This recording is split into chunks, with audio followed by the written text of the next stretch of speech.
Maintenant, on va débattre un petit peu. Alors, la question que je vais vous poser à tous, c'est, parce que vous avez chacun une vision sur la question, quel que soit l'angle, le point de vue que vous avez. Finalement, on se dit qu'il y a beaucoup de prévisions des auteurs de science-fiction qui sont réalisées. Le robot de compagnie, le robot miniaturisé, le nanorobot qui permet d'opérer, etc. Tout ça, ça a été écrit dans la littérature de science-fiction il y a bien des années, jusqu'y compris le robot sexuel dont je parlais tout à l'heure, il a été inventé aussi. Bon, voilà. Donc, qu'est-ce que les robots vont faire qu'on n'imagine pas encore? Est-ce que vous avez une petite idée, vous Alors, je sais bien que le détergent, ça décape, donc vous allez décaper après.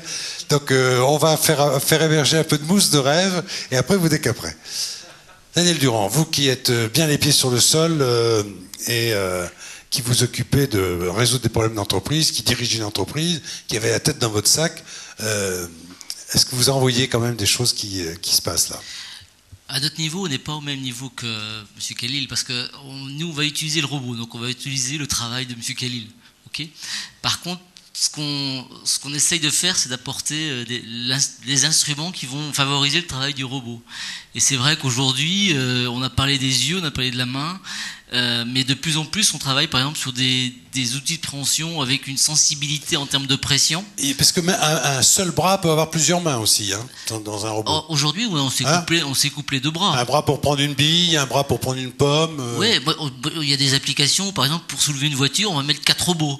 Et les 4 robots vont faire, il y en a un qui va piloter les 3 autres, et on va soulever la voiture avec 4 robots. Mais ils n'auront pas pour autant de mains d'ailleurs. C'est 4 robots, c'est 4 bras. C'est comme si vous aviez deux personnes de chaque côté de la voiture pour soulever. Je voyais plutôt ça comme des jambes, parce que c'est très costaud là, pour soulever. Bon. Ouais, c'est des jambes ou des bras, c'est pareil. Oui. Mais donc c'est surtout dans les outils qu'on va adapter sur les robots qu'on va apporter des améliorations. Par exemple, aujourd'hui, on sait directement, avant, quand on voulait prendre une pièce par un robot, il fallait dévraquer la pièce, la mettre sur un tapis. Là, on savait mettre une caméra sur le robot pour repérer la position de la pièce et si elle était retournée, pas retournée.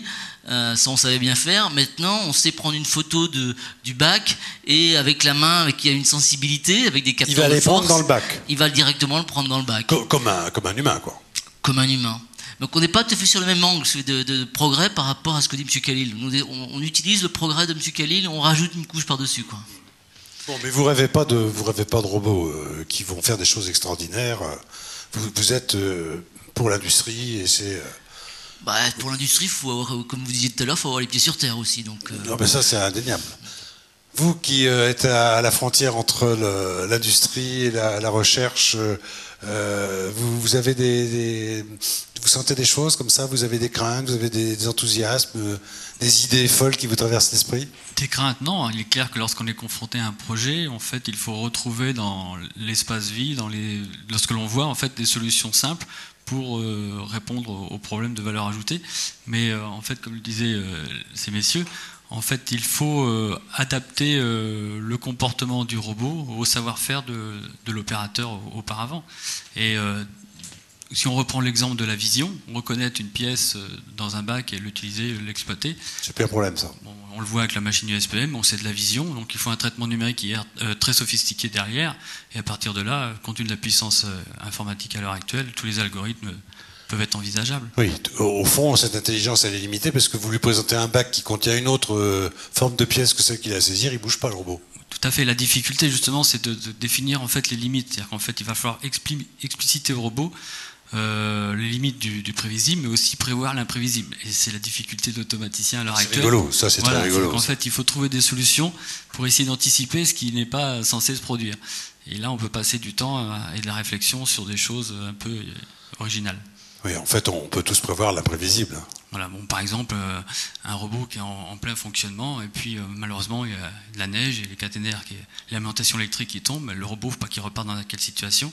Et bon, il va repartir, c'est vrai, mais en fonction de quel état, en fonction de quelle situation, qu'est-ce qu'il était en train de faire? Si c'est en train de percer une virole de turboréacteur, il y a 800 trous et au dernier de diamètre 0,4, le robot tombe en panne, on ne va pas jeter la virole de turboréacteur qui coûte une fortune. Donc il faut adapter en fait la reprise en fonction du besoin, en fonction de la qualité de la pièce et du coût de la pièce. Et là, il est hors de question, puisqu'il s'agit d'un robot, de venir au moment où ça s'est arrêté, et puis de dire, bon, on va le faire redémarrer comme ça. Il faut l'avoir prévu. Il faut l'avoir prévu.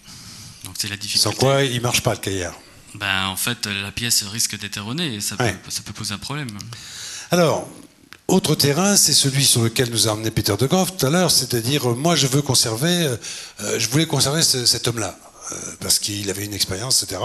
Et moi, je ne veux pas faire en sorte que l'emploi régresse, même si je veux que ma productivité augmente, mais je ne veux pas que l'emploi régresse.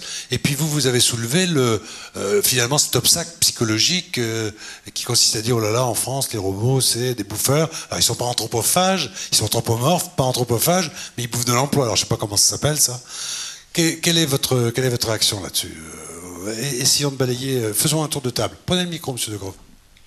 Alors, il ne faut pas être évidemment hypocrite si nous avons un problème ou une possibilité d'améliorer notre productivité, on le fera. En revanche, je pense que des pays comme la France doivent être en mesure de transformer du travail, parce que quand on élimine une main-d'œuvre, donc un manutentionnaire, bien, en même temps, en faisant des robots, des équipements industriels, on crée de l'emploi qui ajoute une valeur. Alors, l'emploi, c'est au moins l'emploi des gens que forme Thierry Murano. Par exemple. Hein, ouais. La difficulté, et puis de l'emploi chez des gens comme Daniel Durand. La difficulté, justement, c'est de former les opérateurs à l'évolution des outils. Donc, en fait, il y a le même emploi, enfin à peu près les mêmes emplois, mais avec pas les mêmes compétences.